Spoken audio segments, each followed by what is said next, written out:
In the previous lesson, you learned about conjugation and tenses of verb form. You already see that the gerund form of verb, something like running, claiming, or encompassing, are not used for conjugation if they don't have an auxiliary verb before to complete them, like a continuous tense, I am running, or they were encompassing. So what are they used for? The gerund form and the infinitive form of verbs do not serve as the main verb of the sentence, but they are placed after the main verb, after the preposition, or even as a noun. In today's lesson, we will look into ways of using these word forms and rules to make sure we use them correctly. One of such rules is parallelism. So what is the rule of parallelism in English grammar? Simply speaking, it ensures that elements being compared or linked by a verb have the same grammatical form. A non-grammatical example of a list that violates the parallelism rule is something like this. Let's say a grocery list: eggs, milk, bread, and ask mom if we need sugar. We see that the last item is different in word forms. It's an action, and the others are grocery items or nouns. Before taking a look into examples of violation of parallelism rule in English grammar, let's familiarize with some terms for word forms or grammatical forms that we will use to detect parallelism. Functionally, a word can be a noun, a verb, an adjective, or an adverb.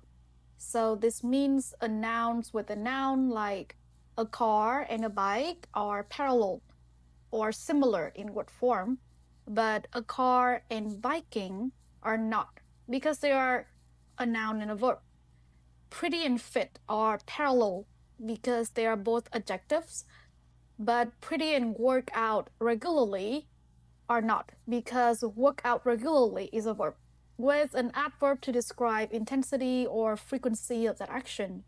Another dimension of parallel form is verb form. There are two types: infinitives and gerunds. Verb forms are not conjugated verbs as what you learned in tenses or the previous grammar lesson.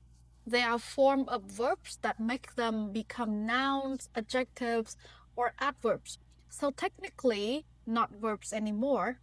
Infinitives are to and verb, like I like to run, while gerunds are verb plus ing, like I like running.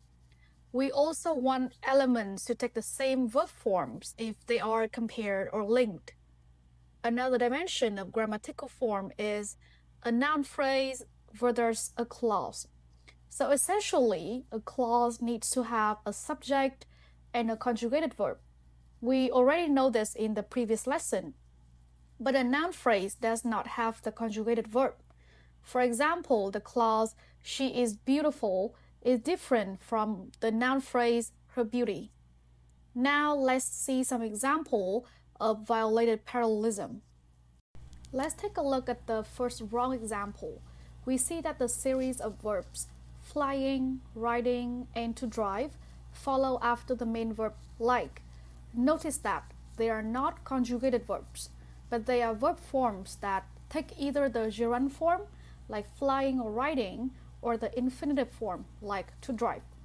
Remember that when combining such verb forms, like a list of hobbies like this, we need to ensure parallelism, meaning that they have to conform to the same format. So that is why this is a wrong sentence, because we have a mix of both gerunds and infinitive forms. We can either correct it by putting everything in gerunds like this or in infinitive forms like this. Both work because the main verb like can use both forms. Sometimes the main word doesn't allow it. For example, remember to drink water is a reminder for the future, but remember drinking water is a recall of a past action. Another violation of parallelism is like this. You can see the parallelism here, as her ability to sing and her passion for performance are not the same as she has good looks. The first two are noun phrases, but the last one is a clause, so this is an incorrect sentence.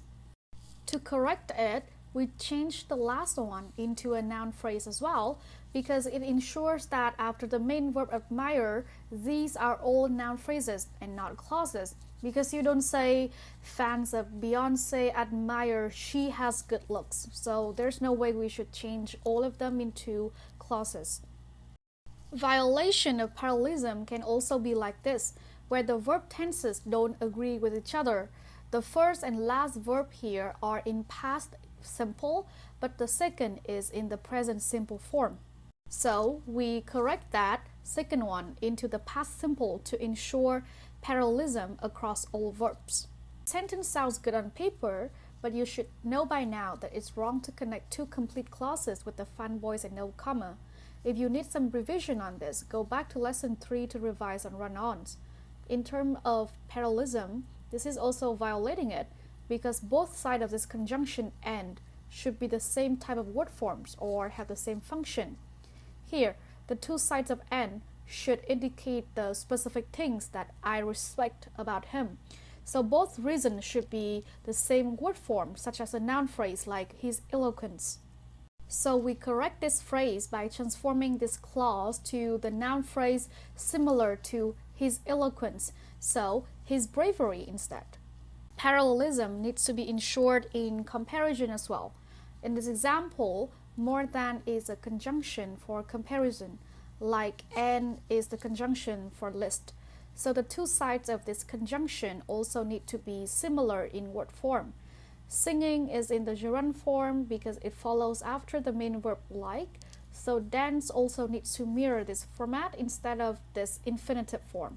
We change dance to the gerund form dancing to fix this. This example will take the difficulty level up to a notch. Sometimes, not all the time, the two elements that need to ensure parallelism rule are connected by the verb to be, especially when the subject is a gerund or infinitive form of a verb, like this example. To learn is the infinitive form, but accepting is the gerund form, so they are violating the parallelism rule. So to fix it, we need to change the verb form of accept to the infinitive form like to learn, so to accept. Of course, you can also change to learn into the same format of accepting, so learning. What it means to love someone is accepting the flaws of others. If we make this sentence in a shorter and more efficient way, like a definition like this, we can see that the verb means does not require parallelism of verb form in the subject and the object, so the difference is the main verb here. In more advanced level, you are expected to detect parallelism violation that combines grammar tenses woven in relative clauses like this example. We see that this phrase, creativity would be celebrated, is placed after the relative pronoun where to add more information for the word a place here, and the phrase hard work is rewarded there is connected with the conjunction and. On the surface level, sure, these both are clauses, but they violate parallelism because each is conjugated in a different tense. Would be is a conditional or hypothetical future. Revisit the previous grammar lecture on conditional structure if you need to revise, while is a present tense. We can also eliminate the preposition there, which refers to the same a place, so we can combine this with the relative pronoun where and change the conjugation of the second clause to be similar to the first. This is the conjugation for the verb to be, and sometimes in English you can also shorten this and the sentence still makes sense because of parallelism. Hard work is a virtue just like creativity, and the result of these virtues are celebrated and rewarded. This last example shows the violation of verb form but with a twist. Not only the gerund meaning is different from the infinitive form to explore, the prepositions are also different. The preposition of connects the verb form meaning to the pleasure, which does not appear on the second verb form, explore. So we need to transform the second verb form into the gerund and also add the preposition of to ensure parallelism. Now you can see how verb forms like gerunds are indicators to ensure parallelism rule. We will look into another way gerunds are used in English grammar, the shortened or reduced relative clause. So we might already know the traditional relative clause. This is a clause we add in using a relative pronoun to add information for a particular item in the main sentence. In cases where relative pronouns are also the subject of the relative clause, like in this example, we can reduce this subject verb into either type, depending on the type of action in this relative clause. If this action is active, or in other words, the subject that this relative pronoun refers to perform this action, like in this example, the boy can perform the action wear. So we can reduce this entire who wears into a gerund. So we don't need to use the entire relative clause anymore. We can reduce it to the gerund wearing, which makes the sentence shorter. This advanced structure is confusing to some students, especially if you don't see the original full relative clause, because you cannot explain why the gerunds are not the main conjugated verb. So you cannot assess whether this sentence is grammatically complete to test for run-ons. Now you can understand that seeing this gerund form means it is a reduced relative clause, and the main verb of this sentence is not this, but is. So you can work backward. This sentence now essentially is just this boy is my son, and the relative clause just adds information to identify this boy by the outfit. The second way the reduced relative clause is done is when the action is in the passive form or the subject does not perform the action. For example, the house can't build on its own. Someone else must build the house. So this is a passive relative clause. So we will shorten this subject verb into the past tense. And since build is an irregular verb, the past tense will be built. Now the reduced relative clause looks like this, which again, if you don't see the original above it, can be confusing to identify that the main verb is, and this information is to add in additional details for the subject. We can also move this relative clause to the modifier position, which is the beginning of the sentence. More on modifiers will be discussed in the last grammar lesson after this. So now we already saw that the verbs can be seen in three different forms. They can be conjugated using the right tenses that agree with the subject and the time. They can be gerunds or infinitive forms to transform into another function, not the verb. Or they can be the gerunds or past tense verb due to reduced relative clause. It is important to identify what form of verb is used in the sentence because it helps you understand the grammatical function of each component and hence aids the standard English conventions domain in the SAT.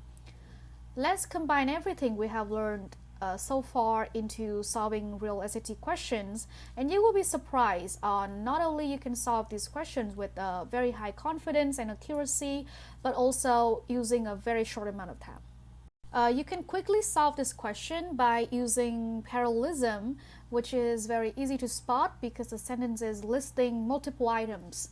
So we see that each item is in the gerund form, standing, leaving, so this blank also has to conform to this form. So C, stepping, is the right answer.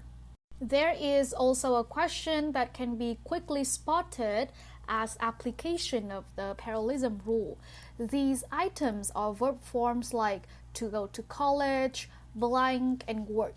To ensure parallelism, we cannot choose to join because then work will violate.